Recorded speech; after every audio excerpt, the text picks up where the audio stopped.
Alam nyo, hindi masama magbayad ng utang. Huwag kang mahiya magbayad. Nangutang ka nga, hindi ka nahiya. Tapos pagbabayad, mahihiya ka.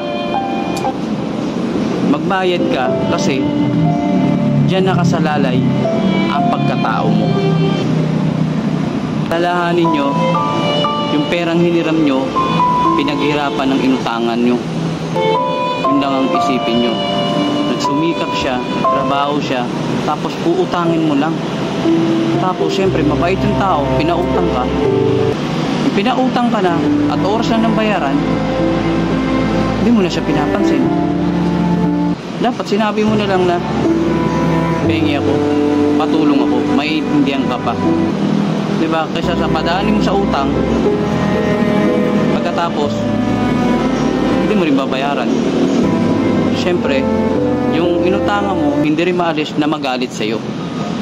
Kaya sa mga utangero dyan, utangera, matuto kayo magbayad.